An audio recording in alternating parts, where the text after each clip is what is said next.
So you join me back on the bank for episode 2 over the Stomping Grounds. I'm in a swim called Hexagon. On first walk arounds, I've seen quite a few fish in the swim as well, out there on the supposed bar that's out there, and a bit further back. So I'm not going to hesitate. I'm going to get the rods out straight away and hopefully have a few fish to show you guys quite early on into the session. So yeah, I'll get to you when I got the rods out and I'm setting the rods up. Don't know if you can see them on the phone under the surface, but look at them. They're all out there, big bunch of black shadows lurking under the surface, just on the boundary of the swim. So I'm going to try and draw them in a little bit so I don't have to fish right to my edge of my boundary, and hopefully nab one within quick succession. Right, let's get these rods up. Boop, boop. Alright, so I found my spots. Get the distance sticks out. I've lost my distance sticks, so I'm catering for some long bank sticks at the minute till I get some more. Don't know where they've gone, probably fell off the barrow on the way down here. Oh, watch your step. Yeah, the rods are there, ready to go. Let's get them out there. So here are the rigs for the session, the old faithful spinner rigs. Opted for these just because it's easy to change the hook on them. I know people say they're noddy rigs, but they're just easy to change them hooks. Plus they cater for them spinner hooks that I use. I do use them for bottom baits, but they work perfectly on the spinners. So I'm going to stick some 12 mils on these and get them out. The bottom's a bit choddy, it's a bit quite silty, lead's plugging a lot, so I'm going to opt to fish these on a helicopter system with a bead set maybe 2 centimeters above the lead, just to stop the rig from plugging in to the silt as well. Let's get these out on the dance floor.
So I just had to put the bivvy up. Didn't get that last rod out over there. The heavens decided to open up and now my bed is a little bit wet, so not what I needed. But on that note, now the gear is loaded off the barrow. Let's get this last rod out on the dance floor. The other two went out perfectly. Come on, the rods.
The rods are out on the dance floor. All three went out perfectly, one after another. Had to stop before putting that right hander out because the rain come in. But I'm not a million miles away from them, as you can see. They are currently sheeting up, probably a rod length behind my middle rod. So hopefully that goes. Hopefully they come over this way a bit more. Like I said, I am fishing over thick silt, so the leads are plugging. But I did want to touch base on fishing over silt. I see a lot of people get pushed away from it because either they're a bit scared to target that area, or they don't know how to target that area. For example, I did say I was going to put 12 millers out, but the left and middle rod have gone out on 12s. They are perfectly fine. However, that right hander is a lot more troddier than I expected, so I've stuck a 14mm pop up on that just to give it a bit more critically balanced over the top of that silt, so the lead don't pull it into that silt as it is deep. But yeah, if you can master it, I would say do it, because fishing over silt and fishing over weed and in instances can really boost your catch rates. As long as you locate fish and they're, say, sitting over a big bed of weed, and you're able to present over that's the key. Presentation is key when fishing over silt or weed or any sort of debris on the bottom of the lake. Oh, sorry, I just see that left-hander twitch. I have had a few liners already, so they are still in the area.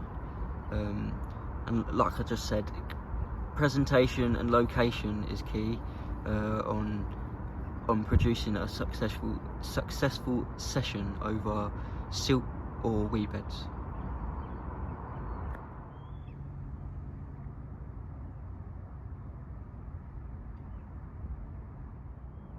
One thing they do love to do on this lake is bubble up, and they produce quite a lot of bubbles when they feed. I don't know if you can see it out there, but the surface is just littered in bubbles where they're going around picking up them stray boilies and odd bits and bobs around that spot. But yeah, hopefully one of these rods goes off. I've seen a few fish moving in and out of the I say in and out, I mean from over here. They're coming in through the channel and they're going back out through the channel, but they're also bubbling up along where I put the left hander, just behind where I put the middle rod. And so far I haven't really seen any action on that far right rod, and I'm thinking I might have to redo that because I didn't see the foam pop up, whereas the other two I did. But that's the reason why I use foam when fishing the weed, is so I know that I'm presented. If that bit of foam does not come up, then I know it's snagged up in a bit of weed. I may have to adjust the beads a little bit. Currently bubbling up as we speak. Got one over here, just in front of that weed bed, probably a rod length in front of that weed bed, directly in front of that left hand swan. And then over here, just up against this bit of floating debris, they're having a little go as well. So hopefully they get down on them rigs and get hooked by one of those little naughty spinner rigs. Come on the carp. There we go, perfect example of them bubbling up.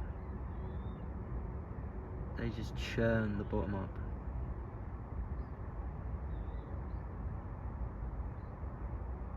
Churning it up over there. hopefully that one comes over towards me and churns me up like that on that middle rod, because he'll definitely be getting hooked if he does that. Well, just like that, as I was talking about them bubbling up, the Evans have opened up again. So I'm going to sit bivvy bound and enjoy the sound of the rain clattering against the roof of this bivvy.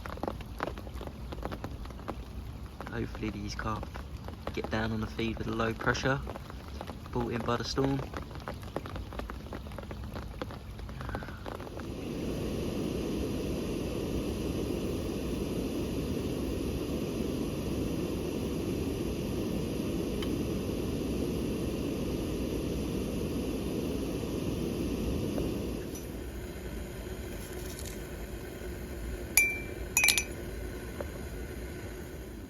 Right, so I've enjoyed me cuppa, just sitting back watching the water. Thought I'd talk about baiting and how I'm approaching this water with baiting. If you watched part one, you would have seen when I was in the other swim, I walked out in the waders and deployed the bait by scoop out of a bucket, whereas this time I'm fishing more central of the lake, so I'm using a catapult to catapult my bait out. So I'm using 18mm boilies, monster shellfish. Put a few scattering catapult scatterings over each rod. I didn't want to go too mad with the baiting, because I thought if I put too much in, then I've kind of committed myself to this swim, and it's not one that I used to fish, if I'm honest. Back in 2022, when I used to fish over here, I didn't really spend much time in this swim. I was more focused on the areas where you could stalk them out the margins, and where you was able to go out in the waders and put the bait out and stuff. But when I arrived this morning, there was plenty of fish out in front of this swim, so I couldn't ignore it. And they're still in this area, so hopefully they get down. But if I don't get anything within the next hour or so, I'm gonna put in a little bit more bait, as I know they do like a lot of bait in here, and see if that entices a bit more of a feeding response, because at the minute they're only going around picking up the odd bait in between all the weed and stuff and all the debris on the bottom. So if I apply a bit more bait, it might be a bit more easier for them to find, and hopefully they locate the hook bait. That's what I'm thinking anyway, but that's what normally works. As you see in part one, I went out there with a full bucket of bait and just deployed half the bucket, maybe 3/4 of the bucket on the edge of the reeds, and yeah, I had one of the A-team commons, the quantity common at £30. So baiting is definitely the one on here. They love a bit of bait, especially when you can give it to them in large quantities, like I mean buckets loads. They will get through it pretty easily. They're quite big fish in here as well. They go up to mid-30s, maybe pushing 40s at the right time of year. So you have got a good chance of them wiping you out on a little spread of bait. So that's one reason why I like to feed it quite a bit of bait. And two, which we'll start getting into in episode 3, is pre-baiting the spots and keeping the spots up to date, pre-baited. Keep tabs on what's happening on the spots as well, and then from there you'll be able to sort of work out what fish you've got feeding on that area and what fish ain't in that area, if that makes sense. So if you're targeting a certain fish by baiting up an area and keeping tabs on it, you'll know whether that fish has been in or around that area of that spot, and if it hasn't, you know to try somewhere else for that fish. and it goes to say that they are quite solitary in here as well. They like certain areas of the lake. I'm just watching them feed up on that middle rod again, and just about half a rod length behind it, proper sheet of bubbles come up. But yeah, they are quite solitary. They like their own little areas, and you'll find, like, for example, one of the corners on the other side of the lake, I call it pasty common because it's just full of the small ones, all the little grow-ons, and when they grow on, like the tench and all the small catfish, they all seem to congregate in that one corner, which is a good thing really, because it leaves you with targeting the bigger fish a lot more easier, if I do say myself, from past experience. If you stay away from that corner, you've got a good chance of nabbing that one fish that you're after. But like I say, I'm not on here for any targeting reasons. I'm on here to relive the younger days, shall we say, because I did enjoy doing them fishing trips over here, long stints, pre-baiting, doing a lot of graft, always being over here. Yeah, like I grew up over here, so it's always going to be close to me. For now, I'm going to sit back and chillax. I may move that middle rod, depending if they keep sheeting up where they are. I'm just going to whop a single out straight on top of it, and hopefully nab one from that. They're not a million miles away. They're literally on probably a rod length, maybe half a rod length behind the spot, but it's more up on a shelf, whereas I'm fishing more just off the shelf, so it's a bit hit and miss where I am at the minute. So I may move that further up the shelf onto the shallower bank. I do know there is a good clearing out there, big gold carp hole in amongst all the weeds, so I'm going to aim for that if I do that, and if I do move it, and yeah, hopefully I'll be back with you guys shortly with a carp in my net. Come on, Mr. Carp. Right, so I've reeled the middle rod in. I'm going to put it out where I keep seeing that patch of bubbles come up. It's just been constant, so I'm just going to move that rod straight out. I'm going to put a little PVA stick on, and keep the little white pop up on there, and just wing it out, and hopefully we could land ourselves our first fish. Right, let's get this rod out.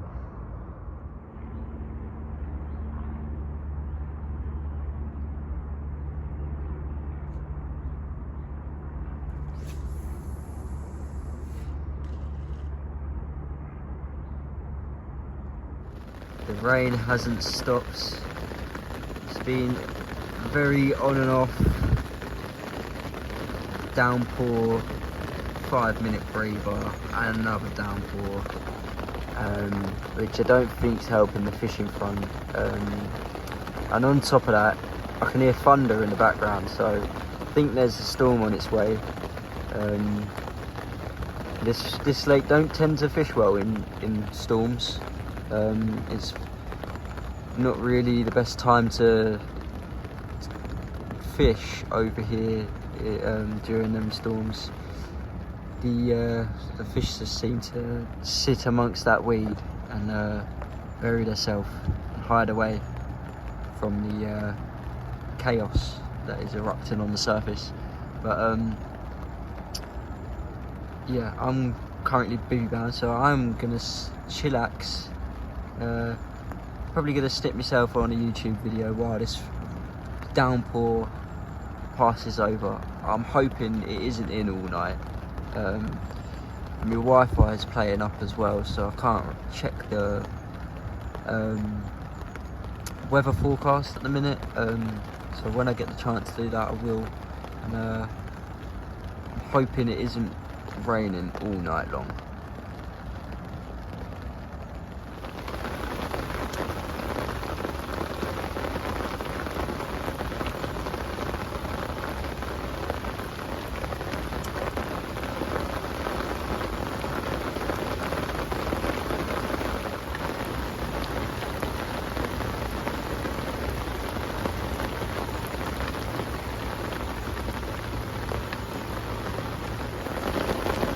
This is absolutely hammering it down. The heavens have opened up.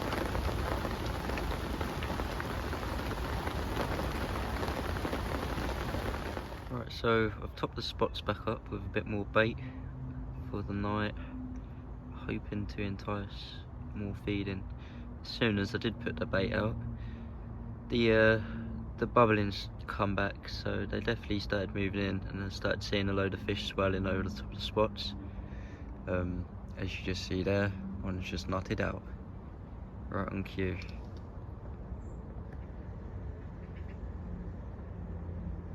Yeah, as I was saying, they were getting on top of this, getting on this bait as soon as it goes in, so they're definitely wiping me out. So I've got to stay on top of that. Keep the baits, these spots baited, ready for when they come back for their feed. So I'm going to enjoy the beautiful evening as the sun starts to drop, and hopefully I will have a carp to show you guys very soon.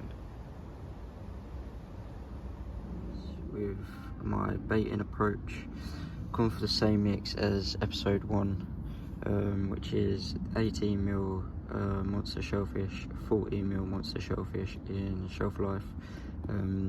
Always like to prep my shelf life, so I soak it in hot water for 12 hours, and then I apply the matching glug over the top, and then add in the monster shellfish bag mix over the top to give it a good coating, which leaves a lovely little paste around every bait, well, most of the baits, not all of them, just to give it a bit more added attraction, and leave some sort of halo around the bait on the bottom, which will kick up when the fish gets on it, when they start feeding on the spots.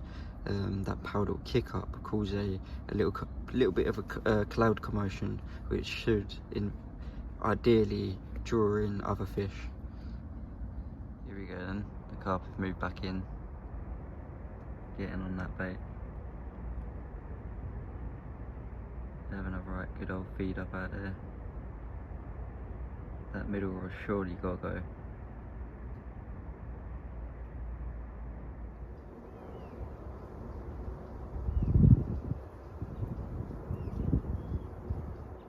It's starting to rock now. Just had one nut out over here, and they're still fizzing up on that middle rod. Hopefully I can nick one. I'm surprised the rods ain't gone already. They're all sitting clean. I did redo them, and they come back clean, so they're all on perfect spots. Just need to wait for one to trip up. They are quite hard to catch in here. They know what's going on. So it's just a bit of time and patience needed to unlock the code, and once one slips up, it's game on. When it's getting to that evening time, it is literally like a bubble bath out there. Absolutely caning it out there. Even more fizzing up coming up in front.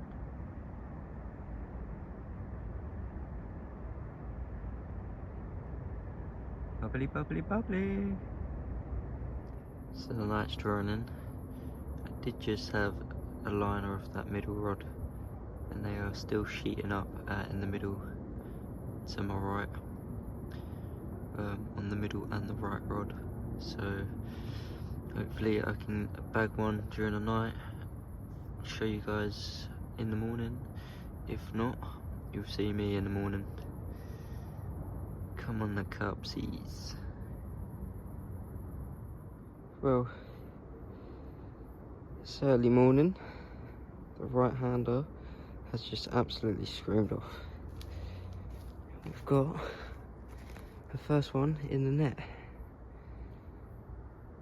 I'm going to sort her out, pop her in the sling, get her out at first light. Only got about an hour or so. And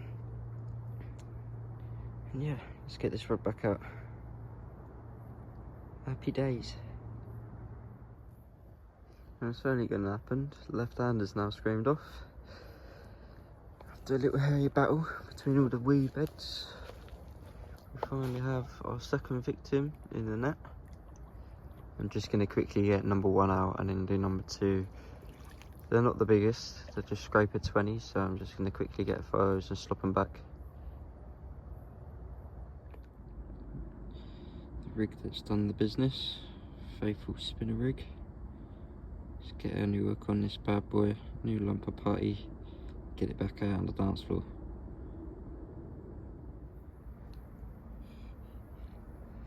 There it is. One very angry common, probably about 18 pound, spawned out. Yeah, lovely way to start the trip. And let's drop this one back, get the other one out. It's probably about the same size, if I'm fair to you. Lovely.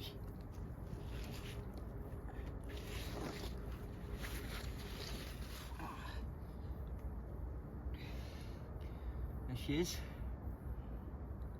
Fish number 2. This one off the left hander, just after the one off the right. Lovely shaped fish, this one. Lovely little tail, withered fins. Perfect old English carp. Right, let's get her back. Lovely jubbly.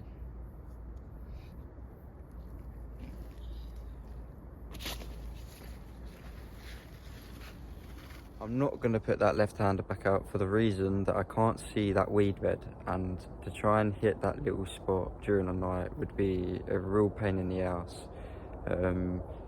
You're asking for disturbance on the spot, so to keep the disturbance to a minimum around this area of the lake, and to keep the other 2 rods in prime, ready for when the carp come along again to have a little munch up. But that big bait up seems to work. Both the left and the right has gone, apart from the middle. Still waiting for that to go.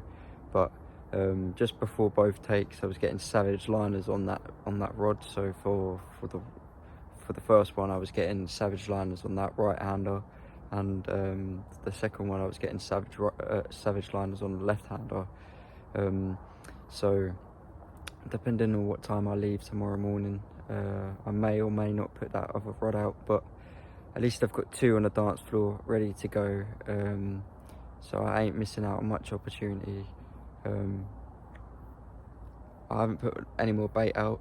I just can leave it as that and hopefully nab another one. Good morning from the Lake of Bubbles. Successful mission last night, landed 2 runs. Getting liners again this morning on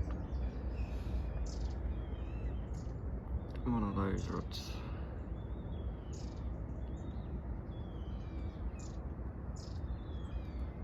So hopefully one goes off soon.